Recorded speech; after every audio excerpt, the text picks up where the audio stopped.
most dangerous person in any confrontation is not the one shouting, nor the one flexing with strength.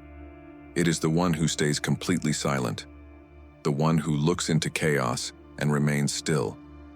That silence is not weakness. It is the calm before control. This truth changed the life of one of history's most extraordinary warriors, Miyamoto Musashi, the undefeated samurai who walked the path of discipline and death more than 60 times in battle and never once fell. 60 duels, 60 men who came to end him, and every time, he walked away untouched. But Musashi's strength wasn't in muscle or speed. It wasn't in his blade. It was in the mind behind it.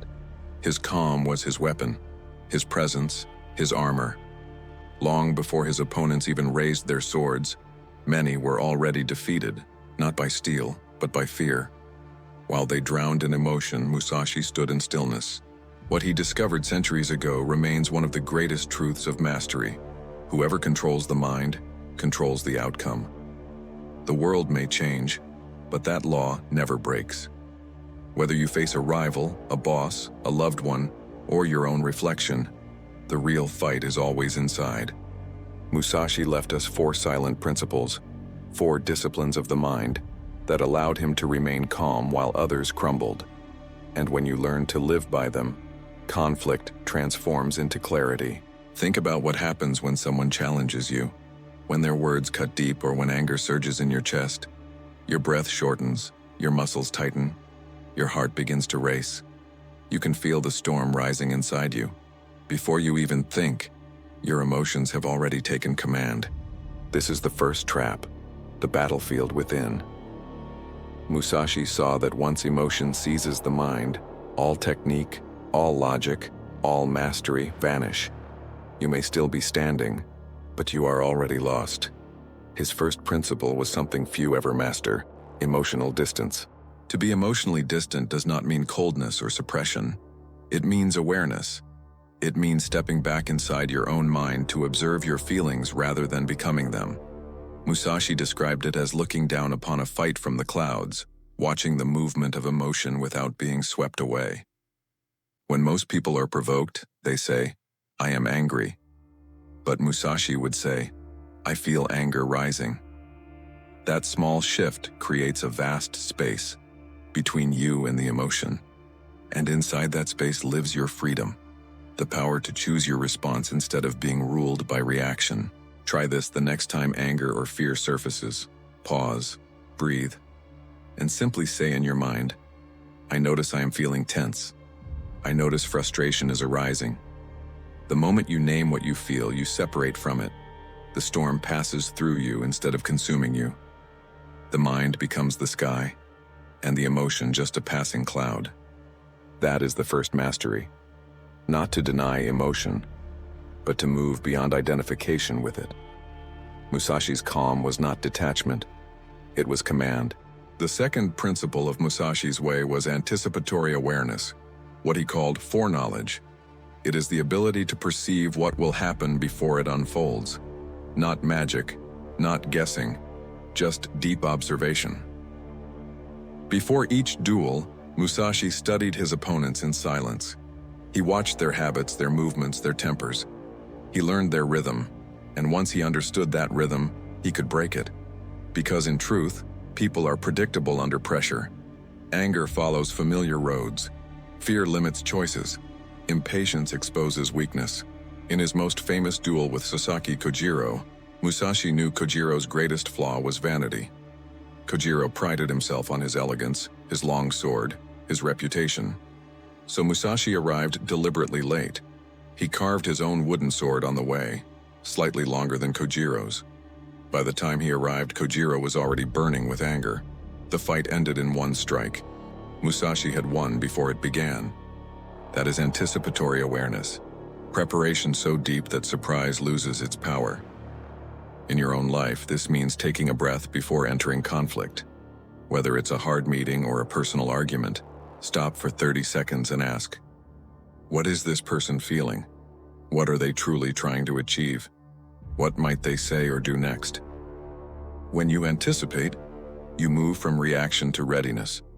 You protect your calm before the storm even begins. Modern crisis negotiators and psychologists use this same principle today. They map emotional patterns, review past behavior, and plan how to respond before pressure hits. The less surprise you face, the more serenity you keep. Musashi's mind was not faster, it was steadier. And in the steadiness, he saw everything before it arrived. The third principle of his mastery was strategic breathing. Musashi understood that the bridge between body and mind is breath. In every duel, he noticed a pattern. When fear entered a man, his breathing faltered. It became sharp, uneven, desperate. That was the moment of defeat. So Musashi trained his breath like a weapon. He practiced moving, striking, and observing, all while keeping his breathing smooth and measured. Because when the body breathes calmly, the mind cannot panic. Modern neuroscience agrees. When you slow your breathing, and especially through deep rhythmic cycles, you activate the parasympathetic system, your body's natural calm switch. You shift from fight or flight into presence and control. Musashi used a simple method before every critical moment: one conscious breath. He inhaled through the nose for 4 counts, held it, and exhaled through the mouth for 6. One breath, to return to stillness before motion. You can use this exact ritual anywhere. Before a tense call, before you speak in anger, before you walk into conflict. Pause. Inhale for 4 seconds. Hold briefly. Exhale for 6. Do this 2 or 3 times. You will feel your thoughts clear and your body settle. Breathing becomes the invisible sword. It cuts through panic. It returns you to center. Because when the breath is steady, the mind follows. And in a chaotic world, that steadiness is the beginning of victory.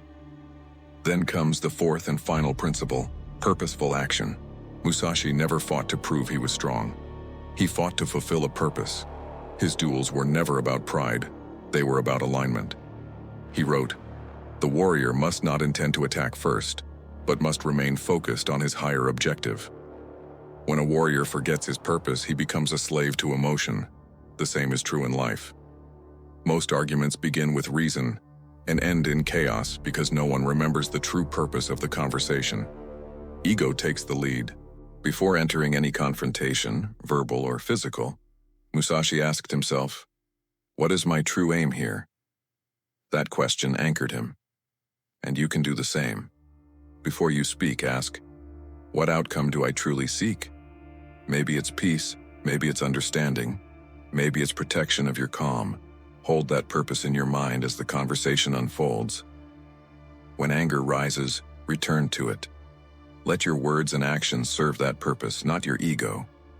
This is how intention becomes discipline. Having purpose does not make you cold. It makes you clear. Emotion becomes a servant, not a master. And when clarity guides you, conflict turns into creation. You stop fighting just to win. You start acting to understand.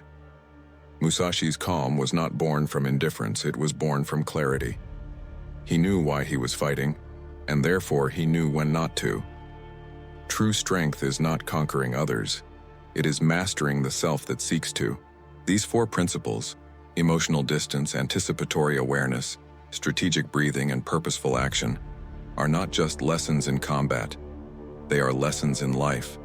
They mirror the wisdom of Zen, to see emotion without attachment. And they reflect the Taoist teaching of Wu Wei, effortless action that flows with life instead of fighting it. We live now in a world that constantly provokes reaction, in arguments online, in traffic, in politics, in relationships. But power today does not belong to those who shout loudest. It belongs to those who remain still while everyone else trembles.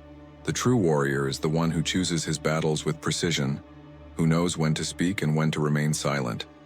When you master these principles, you'll discover a hidden truth. Most conflicts dissolve on their own, because they existed only inside you. When you conquer your own turbulence, the world around you begins to shift. People respond differently, situations soften, and you begin to move through life like Musashi did through battle, untouched, aware, present. This is not the way of brute strength. It is the way of inner strength, the strength of self-mastery, born from stillness, sharpened by awareness, guided by purpose. So take a deep breath, Feel your body settle. Remember, control does not come from force. It comes from clarity.